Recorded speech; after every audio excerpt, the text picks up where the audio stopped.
Shri Venkateswara gold తాకట్టులో ఉన్న మీ బంగారాన్ని విడిపించి కొనబడును.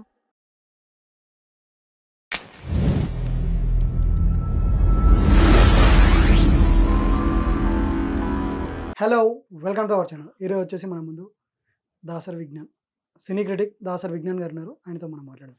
నమస్తే సార్. సార్, ఇది మన తెలంగాణలో ఇంకో వేరే ఫిలిం సిటీ కడదామని చెప్పేసి ప్లాన్లో ఉన్నారట. సీఎం రేవంత్ రెడ్డి గారిని రీసెంట్గా బాలీవుడ్ స్టార్ హీరో అజయ్ దేవ్ గారికి కలిసి స్టూడియో కట్టుకుంటాం, పర్మిషన్ ఇవ్వండి అని చెప్పేసి రిక్వెస్ట్ చేశారంట. అంటే ఆల్రెడీ ఉన్నదాన్ని ఇంకా మంచిగా చేసుకోవాలి, కానీ వేరే దానికి అనుమతులు ఏంటి అసలు అని చెప్పి కొందరు అంటూ ఉన్నారు. ఏఐ టెక్నాలజీతో ఒక మంచి స్టూడియో అత్యాధునిక హంగులతో కట్టుకోవాలి అని అజయ్ దేవగన్కి ఒక కోరిక కలిగింది. ఎక్కడ పెడితే బాగుండు అని మొత్తం ఊరు దేశం అంతా తిరిగితే హైదరాబాద్లో పెడితే బాగుండు అనే ఆలోచన వచ్చింది. ఎందుకు హైదరాబాద్లో పెడితే బాగుండు అని అనుకున్నారు అంటే, ముంబైలో పెడితే నీకు లేబర్ కాస్ట్ ఎక్కువ, ఇక్కడ తక్కువ.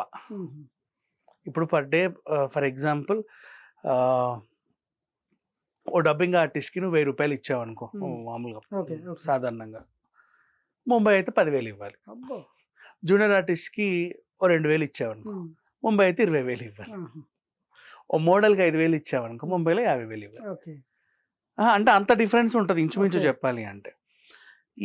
సో అట్లాంటి కాస్ట్ తగ్గుద్ది నీకు, లేబర్ కాస్ట్ తక్కువ మన హైదరాబాద్తో పోల్చుకుంటే. అండ్ టెక్నాలజీ వైజ్గా చూసుకున్నా సరే ఇప్పుడు డెవలప్ ఎక్కువ అయ్యింది. అండ్ ట్రాన్స్పోర్ట్ చాలా simple, easy, climatic conditions neutral. ఏ రకంగా చూసుకున్నా సరే ముంబైకి ఒక సముద్రం ఉంది అంతే. అయినా ముంబైలే చెప్పలేము, బట్ ఈవెన్ అక్కడితో పోలిస్తే ఈవెన్ లివింగ్ కాస్ట్ కూడా ముంబైతో పోలిస్తే హైదరాబాద్ చాలా తక్కువ. రీజనబుల్ ఉంటుంది. రెంట్స్తో పోల్చినా హైదరాబాద్లో చాలా తక్కువ. నువ్వు ల్యాండ్ కొనాలన్నా ముంబైతో పోలిస్తే హైదరాబాద్లో చాలా తక్కువ. అఫ్ కోర్స్ ముంబైలో నువ్వు కొనాలన్న ల్యాండ్ లేదు, ఇక్కడ ఉంది. సో ఇట్లాంటివన్నీ రెంట్స్ అన్నీ ఏ రకంగా చూసినా హైదరాబాద్ చాలా మందికి ఫుల్ ఫ్రెండ్లీ.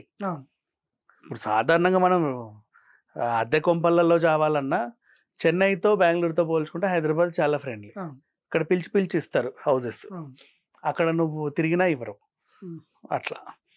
సరే, ఇక అసలు విషయానికి వస్తే ఆయనకు అలా అనిపించింది, నచ్చింది. నెక్స్ట్ రేవంత్ రెడ్డి గారు అంటావా, ఆయన రేవంత్ రెడ్డినే ఎందుకు చూస్ చేసుకున్నాడు అంటే, ఆయనే ముఖ్యమంత్రి కాబట్టి ఆయనే చూస్ చేసుకోవాలని నువ్వు చెప్పొచ్చేమో, బట్ అది కాదు. ఇటీవల కాలంలో రేవంత్ రెడ్డి గారు ఇక్కడ ఫిలిం సిటీ నిర్మిస్తాము, హైదరాబాద్లో చాలా ప్లేస్ ఉంది, ఇంకా ఏదో చేయొచ్చు, అది చేయొచ్చు, ఇది చేయొచ్చు, మేము సినిమాకి మా పూర్తి సహకారాలు అందిస్తామని చాలా ప్రకటనలు చేస్తున్నారు. సో వాళ్ళు ఎలాగో ఈ ఒక ప్లాన్లో ఉన్నారు కాబట్టి మనం ఇనిషియేట్ తీసుకుంటే మనకి ఈజీగా సంతకాలు వస్తాయని. మలయాళం ఇండస్ట్రీ కొట్టుకు చేస్తున్నారు, తమిళ ఇండస్ట్రీ కూడా అంతే. ఇక్కడ ఏంటంటే చాలా ఫ్రెండ్లీగా ఉంది. పైగా తమిళ వాళ్ళు ఏంటంటే షూటింగ్లన్నీ చెన్నైలోనే చేసుకోవాలి, బయట చేయకండి, మన వాళ్ళకి మనం పని ఇవ్వాలని అప్పట్లో రోజా సెల్వమణి గారు అన్నారు. నెక్స్ట్ ఈ మలయాళం అంటావా, మొన్నటిదాకా అందరు రాజీనామాలు చేసి కొట్టుకు చచ్చారు, లైంగిక ఆరోపణలను అదని ఇదని ఏదేదేదో అని. అండ్ కన్నడ, బెంగళూరులో వీ కాంట్, ట్రాఫిక్ అది ఇది, వాటర్ ఉండవు, బెంగళూరులో నీళ్ళు లేవు. సో ఇవన్నీ ఇట్లా పోల్చుకున్నా హైదరాబాద్ చాలా ఫ్రెండ్లీ. నేనేమి ఇవన్నీ వేస్ట్, హైదరాబాద్ బెస్ట్ అని చెప్పి చావట్లా, బట్ ఒక లైన్లో చూసుకుంటే ఫ్రెండ్లీ. పైగా ఇప్పుడు ఇక్కడ ఒక ఫ్యూచర్ సిటీ డెవలప్ అవుతుంది రేవంత్ రెడ్డి గారి ఆధ్వర్యంలో.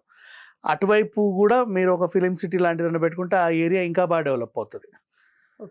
అట్లా ఏ యాంగిల్లో చూసుకున్నా సరే నీకు హైదరాబాద్ చాలా ఫ్రెండ్లీ. ఇప్పుడు మణికొండలోనే అందరు ఎందుకున్నారు అంటే కొత్త స్టూడియోలోనే అటే ఉన్నాయి. ఈ మోయినాబాదు ఇది జరుగుతున్నాయి షూట్స్ అన్నీ. నార్సింగి అక్కడక్కడ రకరకాల కొత్త చిన్న కోకాపేట స్టూడియోస్ కొత్తవి వచ్చాయి. సో ఈ సీరియల్ షూట్లు ఇవన్నీ అటు అవుతున్నాయి, వాళ్ళు కూడా అక్కడక్కడే ఉంటున్నారు. ఇంతకుముందు ఇక్కడ షూట్లు అయినప్పుడు అందరూ కృష్ణానగర్, ఫిలిం నగర్లో ఉండేవాళ్ళు, ఇప్పుడు అంతా అటు షిఫ్ట్ అయిపోయింది. ఫ్యూచర్ సిటీ వస్తే అటు కూడా షిఫ్ట్ అవుతారేమో, తెలియదు ఎటు పోతారో మరి. సో ఇట్లా చూసుకుంటూ పోతే ఇదేదో బాగుంది, ఈయన అడిగితే నాకు ఇస్తారు అని వెళ్ళాడు. అఫ్ కోర్స్ వీళ్ళ సమావేశం కూడా బాగానే జరిగింది. ఎటొచ్చి లాస్ట్ కన్క్లూజన్ ఏంటంటే, మొన్న కాజోలు రామోజీ ఫిలిం సిటీలో దయ్యాలనింది.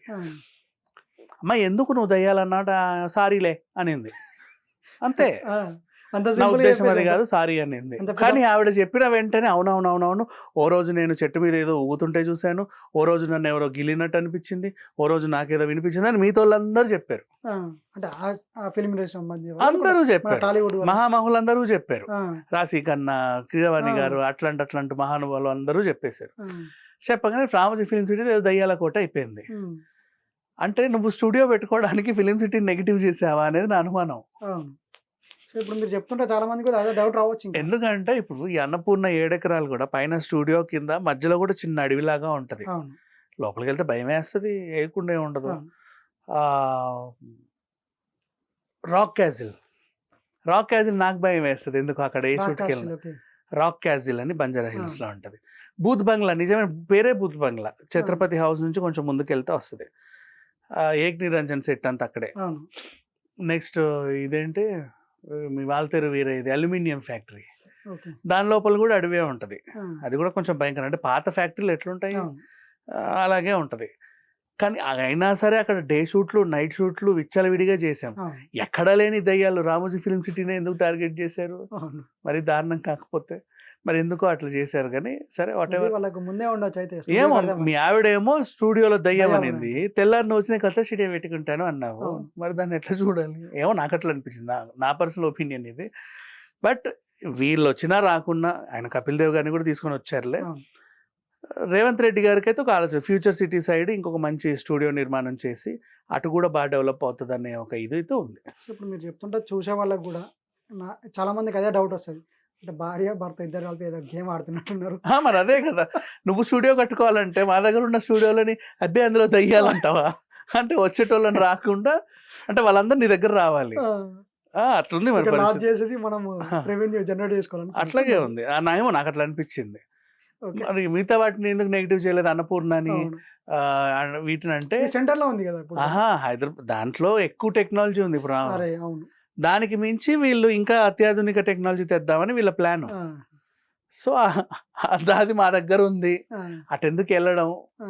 మేము అన్ని కల్పిస్తామని చెప్పి మరి అటు వెళ్ళే వాళ్ళని ఎలా ఆపాలి? దయ్యం అనే గేమ్ ఆడాలి ఇంకా. అది అట్లా ఉంది, ఏమో నాకు అనిపించింది. Okay, thank you.